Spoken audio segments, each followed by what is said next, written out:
It's always a pleasure, sir. Sir, after a landmark summit, Presidents Sisi and Macron visit Al Arish. How does this reflect on both nations' increasingly aligned positions with regards to the war in Gaza? Thank you again for having me, Rana. Always a pleasure to be with you. Of course, what we are seeing today is basically an extension and a reflection of what happened yesterday between President Sisi and President Macron, and as well as the King of Jordan, King Abdullah II. The three leaders have expressed and have united and aligned their positions with regards to three major themes with regards to the situation in the Gaza Strip. The first one is the necessity of an immediate ceasefire and cessation of hostilities in the Gaza Strip, as well, of course, as a detainee exchange agreement. The second thing they have agreed upon was the complete and utter rejection of any displacement schemes or plan or proposals that were actually proposed by President Trump, the United States and endorsed, of course, and supported by the government of the Israeli government of Benjamin Netanyahu. And the third thing that was agreed upon by the three leaders was the necessity of reconstructing the Gaza Strip within the framework of the Arab-Egyptian reconstruction plan that entails the reconstruction without the departure of the indigenous inhabitants of the Gaza Strip, namely the Palestinians. And of course, preparing the Gaza Strip for the day after the war or the post-war arrangements, which should include the return of the Palestinian Authority to the Gaza Strip. So this is basically yesterday's summit crystallized a united stance with regards to a fair resolution to the crisis in Gaza. Today, it's basically a follow-up of yesterday's summit. President Macron and President Sisi go to Al Arish, barely 50 kilometers away from the border with Gaza.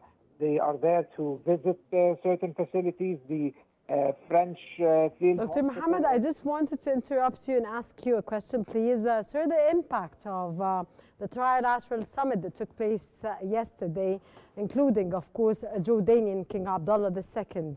The impact of this summit on the visit that took place also when Benjamin Netanyahu, of course, the Israeli Prime Minister, is in the Washington with Donald Trump.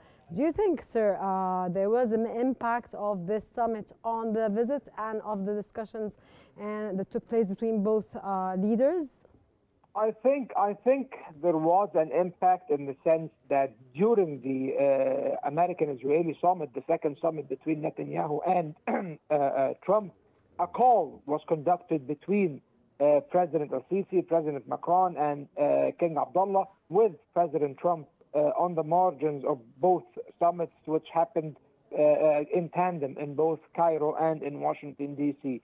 And of course, both summits are adopting completely different agendas as we can imagine. However, it does signify that what was going on in Cairo yesterday was of extreme importance, that Donald Trump felt that it was necessary for him to listen to the insights of the presidents of Egypt, France, and the King of Jordan, and that he should take their insights into perspective while discussing the Gaza issue and the situation in the Middle East at large with Benjamin Netanyahu.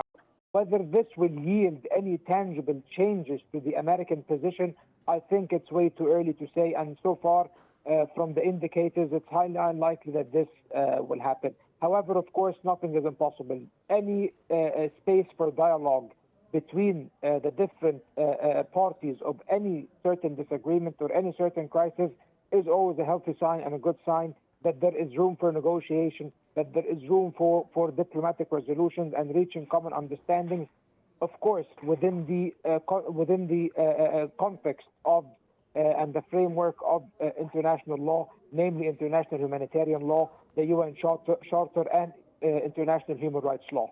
Hopefully, sir. Sir, how do you interpret the symbolism behind the leaders' tour of Gaza aid warehouses and the visit to Al Arish Hospital, sir?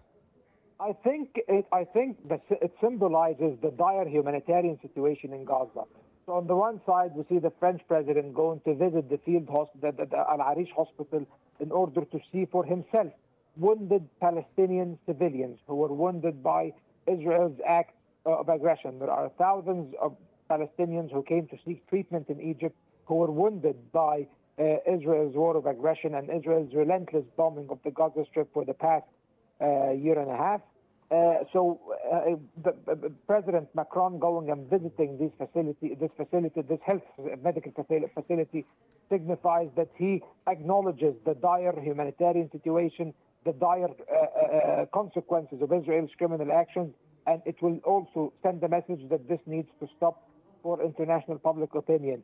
And his visit to the warehouses that are housing the aid that is designated for Gaza from various countries, including France, he is looking at how the aid is piling up in Egyptian warehouses and in Al Arish airport and in the city of Al Arish in general, unable to reach the Gaza Strip because of Israel's blockade on the Gaza Strip, which has been going on for over 40 days now.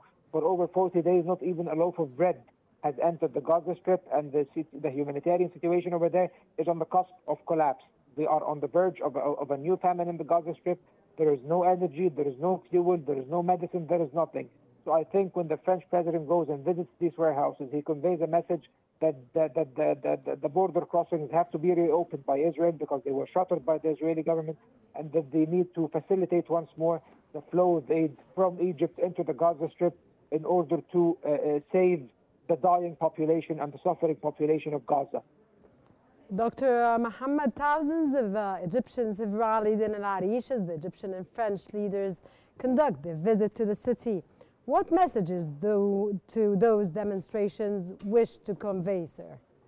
The Egyptian people are rallying in Al Arish now, as we speak, thousands of them, and this is not the first time. We have seen that in the previous Eid al-Fitr prayers. Spontaneous demonstrations broke out all over Egypt. Hundreds of thousands, if not millions of people rallied in the streets to convey the same message. And before that, on many, many occasions in different cities in Cairo, the people of Egypt go to the streets to send a straightforward message saying we are fully in support of the two-state solution. We fully support the decisions and the stance of the Egyptian political leadership, and especially the position of President Abdel Fattah al-Sisi with regards to the Palestinian cause, namely his utter rejection of the forced displacement of Palestinians due to the hazards this poses to the survival of the Palestinian cause and to Egyptian national security. The Egyptian people are trying to show President Macron that the position President al-Sisi is taking is basically a reflection of the popular will of the Egyptian people, that this is the will of the Egyptian people, that this is the conviction of the Egyptian people, that the Palestinian cause should always be preserved and protected, and that it is Egypt's historical duty to undertake its role in preserving the Palestinian cause, and of course, namely by preventing its liquidation by the United States and by Israel at this point. So I think this will factor into influencing Macron's position and the position of the French state in general. And already France has adopted this stance. France opposes the displacement and the ethnic cleansing of the Palestinians from Gaza, supports the two-state solution, and supports the Egyptian plan for reconstruction.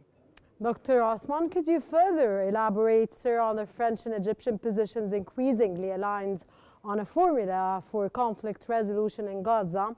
And will this enhance the chances of mediating a new ceasefire deal, sir?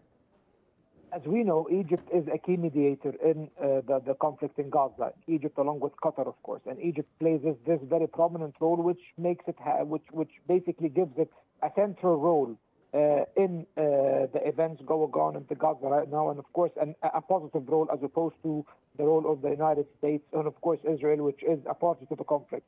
So in Egypt's role as a mediator, there is value and there is weight, and this is what the French understand, and this is why the French president came to Egypt in order to for him to pitch in an attempt to give input or contribute to the efforts of attempting to resolve the conflict in Gaza. And he knows that through Egypt is the most logical gateway from which he can contribute and enhance France's position as a global power and a major power broker in the European Union, because basically France came representing European interests in this regard. So I think that both leaders now have formulated a united stance that calls for an immediate ceasefire, a restoration of the ceasefire agreement that was agreed upon and that went on successfully for over 57 days before being unilaterally terminated by the Israeli government.